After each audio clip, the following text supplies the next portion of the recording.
Los huevos son uno de los alimentos más nutritivos del planeta, y una extraordinaria fuente de proteína. Un solo huevo aporta 6 gramos de proteína y 14 nutrientes esenciales, incluyendo vitaminas A, B, D, E, además de ser fuente de calcio, selenio y yodo. La forma más saludable de comer huevos es cocinarlos de forma que no aporten más calorías, acompañarlos con verduras y utilizar aceites de calidad siempre que se vayan a freír. Voy a explicarte un poco más algunos estudios que básicamente han consistido en analizar las consecuencias para la salud y los niveles de colesterol o triglicéridos en personas que tenían un consumo elevado de huevos. Un metaanálisis, que consiste en analizar global y críticamente un conjunto de estudios ya realizados, encontró que las personas que consumían alrededor de un huevo al día no solo no tenían un riesgo incrementado de enfermedad cardíaca, sino que se observó en ellos una reducción del riesgo de padecer ictus en comparación con el grupo de personas que comía menos de 2 huevos a la semana. En una revisión científica sobre el tema publicado en la revista Nutrición en 2017 también se detectó que incluso las personas que llegaban a consumir 3 huevos al día durante 12 semanas tampoco veían incrementado su riesgo de enfermedad cardiovascular. Otro estudio muy reciente que ha aparecido en 2019, especialmente llamativo por el grado de atiborramiento de huevos, reflejaba resultados en la misma línea. En esta investigación científica se hizo un seguimiento durante todo un año a 2 grupos de personas.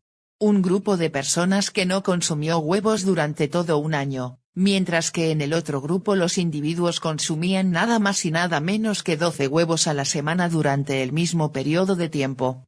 ¿Qué detectaron los investigadores? Que los niveles en suero del colesterol total, de LDL, HDL y de triglicéridos no fueron significativamente diferentes entre ambos grupos. ¿Y cómo puedo saber si soy un hiperrespondedor de colesterol o no? Quizás ahora mismo te estés haciendo esta pregunta. Desafortunadamente, saberlo no es sencillo e implica realizar varios análisis de sangre, concretamente del plasma, que es la fracción líquida de la sangre, para estudiar los incrementos en los niveles de colesterol total tras el consumo de una cantidad determinada de colesterol. Así, por ejemplo, se considera que las personas hiperrespondedoras al colesterol experimenten un incremento del colesterol total en plasma igual o superior a 0.065 mmol por litro, mientras que para los hiperrespondedores no se observan cambios en sus niveles de colesterol total o estos son inferiores a 0.05 mmol por litro. De todas formas, ahora mismo no está claro cuáles son las circunstancias para la salud que conlleva ser un hiperrespondedor, por lo que al realizar estos análisis entran más en el terreno de la curiosidad que como una herramienta útil para establecer pautas nutricionales. Estos cambios de doctrina médica sobre el colesterol con el paso del tiempo llevan a que ciertas personas se sientan defraudadas o incluso confusas con este vaivén de recomendaciones contradictorias. Lo cierto es que la ciencia se va autocorrigiendo y, a la luz de más datos e información, los conocimientos se actualizan y van siendo más ajustados a la realidad. Además, aunque unos estudios digan una cosa y otros otra, hay que tener en cuenta que la calidad de estos estudios puede ser muy diferente o, simplemente, sus focos de estudio son también distintos. Imagínate que andas a oscuras por una cueva con una linterna. Tu conocimiento de la cueva depende de a dónde enfoques la linterna y cuánto tiempo estés investigándola. Otro puede estar recorriendo la misma cueva que tú, dirigiendo una linterna con una luz de mayor potencia y distinto color a zonas diferentes. Esta persona puede tener la falsa impresión de que la cueva que tú estás viendo es muy diferente a la que él ve. En realidad, son perspectivas complementarias y para nada contradictorias de un mismo lugar. Con los estudios del colesterol y las enfermedades cardiovasculares ocurre algo similar. Existen muchas zonas oscuras que descubrir y es lógico actualizar los conocimientos y las recomendaciones médicas cuando conocemos más a la luz de las pruebas científicas. Por el momento lo que hemos visto en la cueva nos dice que no hay razón para restringir el consumo de huevos por su elevado contenido en colesterol. No obstante, deberíamos ser prudentes y tener en cuenta que aún hay mucho por explorar. Algunas curiosidades sobre el colesterol. Las hormonas sexuales, tales como la testosterona, los estrógenos y la progesterona son derivados del colesterol. A partir de esta molécula y con modificaciones químicas secuenciales en las que participan múltiples enzimas, se producen estas hormonas sexuales. Además, el colesterol también es precursor de las sales biliares, la vitamina D y otras hormonas como el cortisol y la aldosterona. El colesterol es imprescindible para el correcto funcionamiento de nuestras células. Su presencia en las membranas celulares permite regular su fluidez de una forma muy peculiar.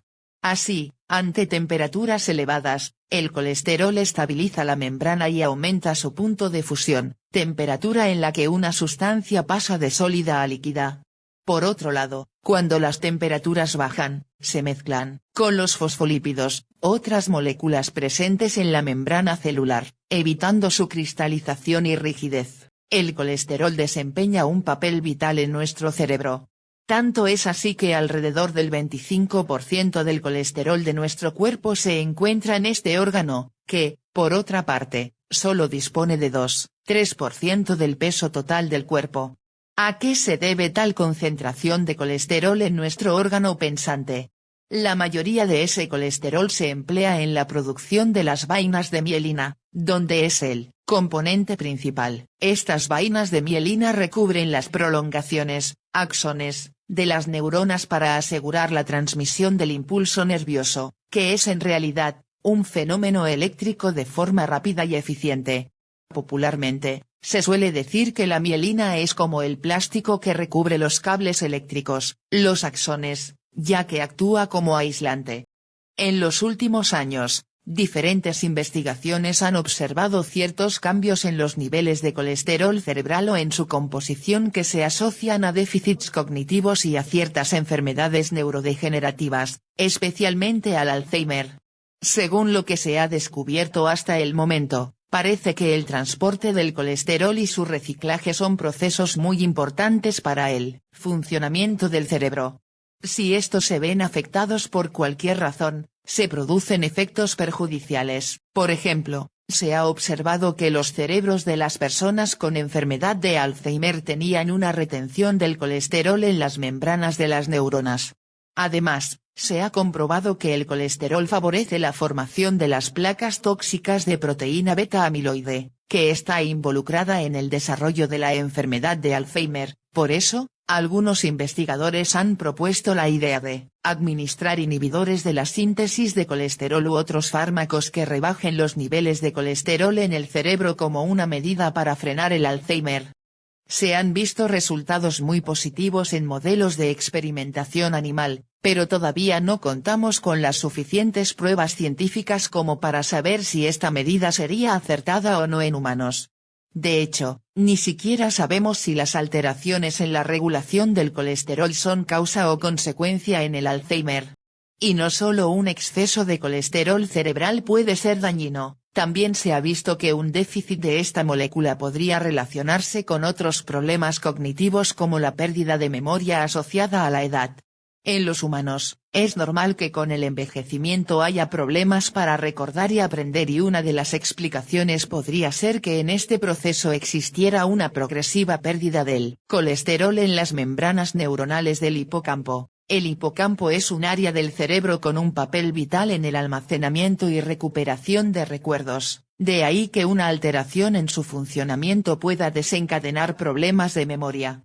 Experimentalmente, se ha comprobado que cuando se incrementaban los niveles de colesterol en el hipocampo de ratones viejos de laboratorio a niveles similares a ratones jóvenes, los primeros mostraban una mejora significativa de su memoria y aprendizaje.